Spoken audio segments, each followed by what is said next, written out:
Good morning, Bradley here, or good afternoon, or even good evening. Just take your pick.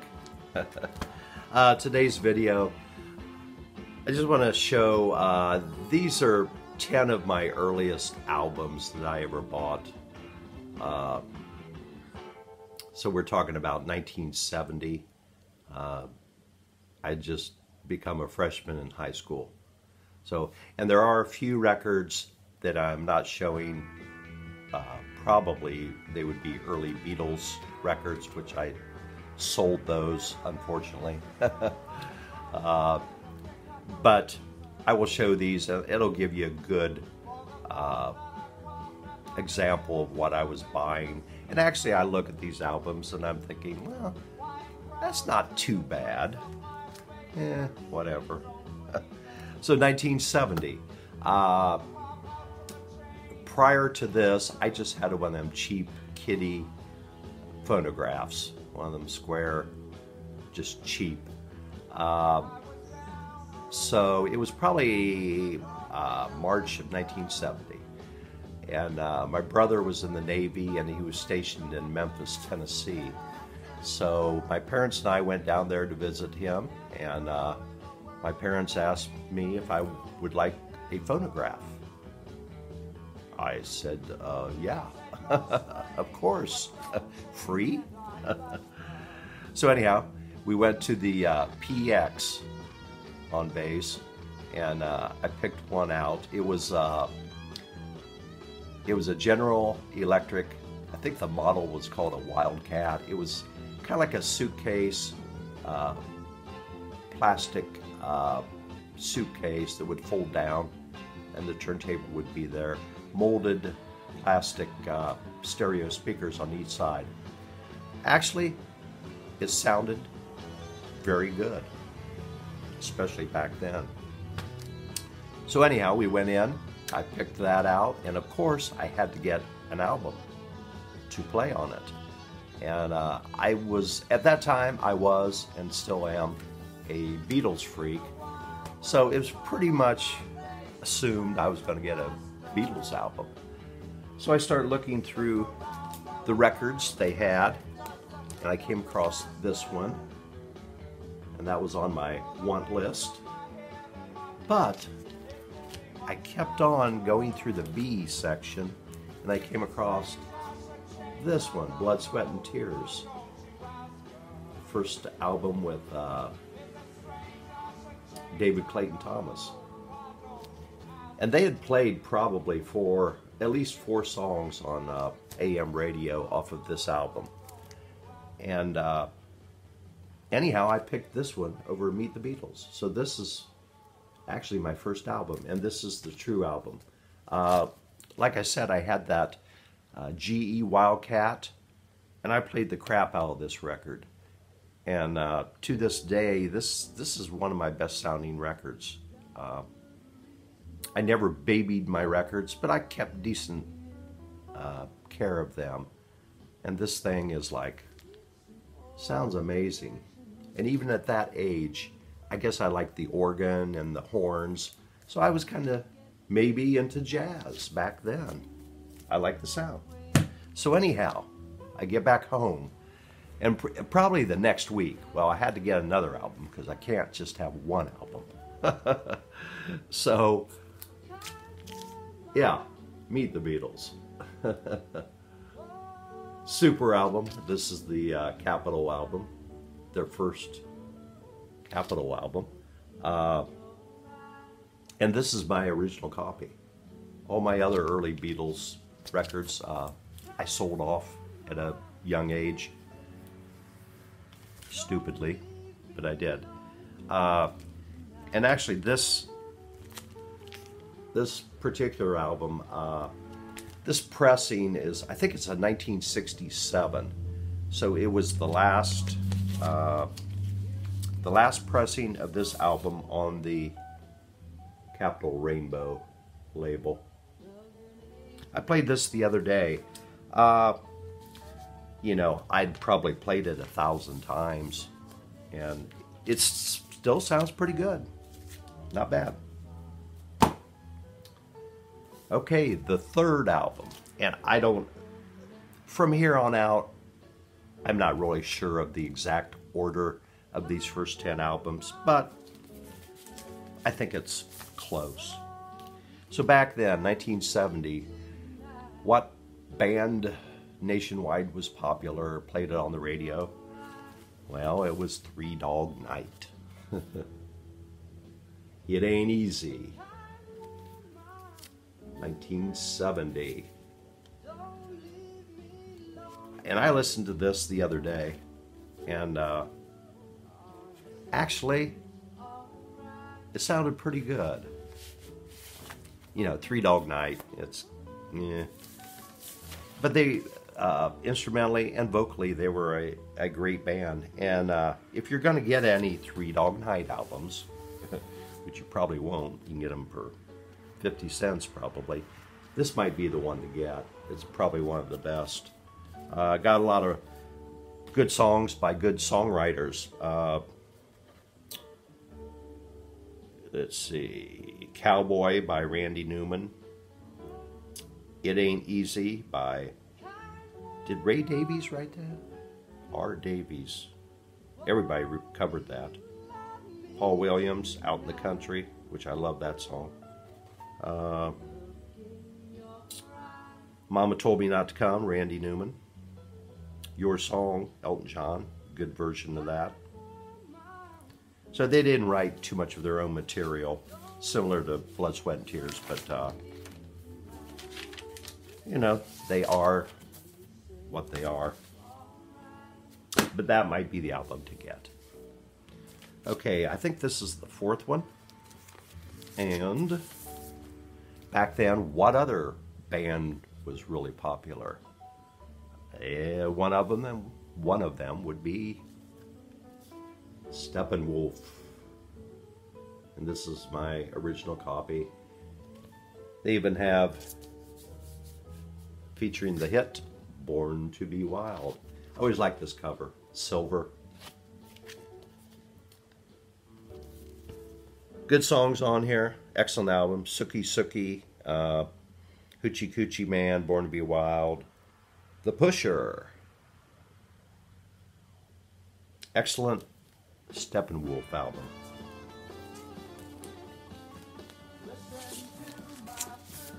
Okay, the next album, which is what's been playing in the background. And I think this came out in 1970. It's a greatest hits. It's retrospective.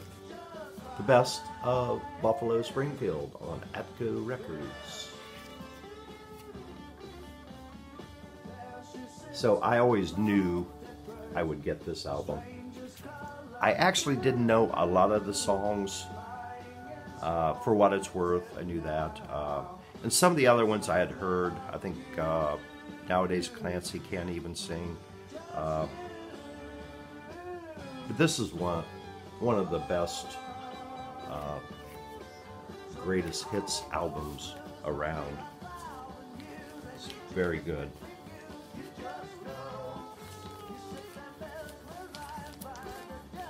Okay, the next album, called Brief Story. Back in those days, I bought all my albums at the local J.C. Penney's store, department store. Actually, they had a pretty decent and fairly large record department. A young guy ran it, so he got all the good albums. Now this album, I kept going by it all the time, and I love the cover, and I knew one song on the album. So finally, I bit the bullet and bought the album. Led Zeppelin II. This is not an original copy. I got this a couple years ago. I think I gave my original copy to a friend a few years ago when I thought I would never get vinyl again. Imagine that. Anyhow, Led Zeppelin II. So anyhow, brief story. I get home, and the first song is Whole Lotta Love on this album. I knew that song. They played it on the radio. So, and then I continued on with the album, and at the end of the album, I'm going, oh my God, what did I buy? I do not get this. I don't get it at all. It sounds, it sounds, I don't know. It just didn't sound good to my ears. So, and back in those days, if I bought an album, well, I don't care if I didn't like it, I would still play it because I didn't have much to play. So the second day I put the album on, and Heartbreaker and Livin' Lovin' Maid, I'm thinking, oh, I kind of like them songs. But the rest of the album still sucks. So the third day I put this album on. At the end of the album, I'm going, oh my God. This is the best fucking album I've ever heard in my life. And after that, it's still one of my favorite albums. Which goes to show, give an album a few chances. You may not like it at first, but maybe you'll learn to love it. This next album, I had this, well, this was probably one of my first 10 albums. This particular copy, I'd sold my original, and I found this in an antique store a couple years ago for 50 cents. I'm thinking, well, if it's trashed, I'm out 50 cents. So if you lived in the Midwest back in 1970, and maybe nationwide, I don't know, this would be a group, if you were cool, you would like. They're from Michigan. Grand Funk Railroad. Ooh. The name of this album, is it Paranoid? I think that's what it's known as. I don't know if that actually has a name. But this is a super, just hard rock, hard blues of that time period. And this was before they kind of got more poppy, which I love Todd Rundgren, but when he got a hold of them, he popped them up pretty good. But this is an excellent album from that time period. Okay, we're getting close to the end. Okay, this next album, like I said, I probably had 2 or 3 of the early Beatles albums back then, which I loved their current stuff in the 70s, early, or 1970, 69.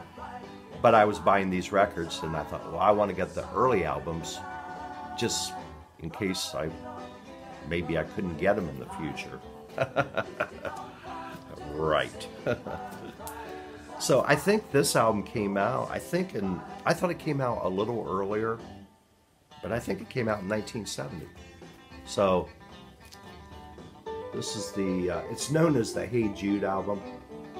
I think originally it was called Beatles Again. I think that's what was on the spine when I got it. Actually, this is ranked right up there in my favorite Beatles album. It's kind of like a mini compilation. Basically, it's got a lot of singles that were not on albums, and all of these versions are in stereo. So, excellent album. And like I said, some of them earlier Beatle albums that I had sold, kind of like Yesterday and Today, Something New, which had a lot of songs from Hard Day's Night, and even I'm not sure what it was called, Beatles 64. It was the original, kind of like Please Please Me album. So, okay, this next album, I'm thinking this was originally in 1967. I'm not sure. But growing up, I just loved Chuck Berry. Loved it. So when I saw this in the record department, it has all his greatest hits in here. Well, in fact, the name is Chuck Berry's Golden Hits. And this is on Mercury. So I got this. I thought, oh man, this is fantastic. It's got all the big hits. I know them all. So anyhow, I get it home and put it on. And oh boy, does it suck. What this is, Chuck went back into the studio for Mercury, re-recorded his songs, and this is electronically reprocessed for stereo. It just, there's nothing of the original drive or anything in it. It's terrible, terrible. Why do I still have this? It's probably been 40 years since I listened to it. I don't know. And I did read, right before this video, I went on Wikipedia just to see what they rated this record when it came out of 5 stars. And this is one of the lowest ratings I've ever seen. 1.5 stars. I'm thinking they were a little generous on that. It sucks. Okay, the last album, the 10th, I could have picked a couple others, and like I said, after the first 2 or 3, I don't remember the exact order that I bought. But, so I'll show this one. This was released in 1970. As I told you earlier, I got Led Zeppelin II, which I loved it. So, Led Zeppelin III came out. My dial does not, I think the center rivet is out of there. So, and I only knew one song on here when I bought it, the Immigrant song, which they were playing on the radio at the time. So, I bought it, I get it home and play it, and I'm thinking, oh, Led Zeppelin, this is nothing like Led Zeppelin II. There's a lot of acoustic stuff in here. It's like, I don't know, I don't know if I like it. There again, put it back on and listen to it. It's an excellent album. It's just probably one of their more different albums because they do use acoustic guitars quite a bit, although they got some pretty good heavy guitar on here too. So anyhow, that would be the 10th one.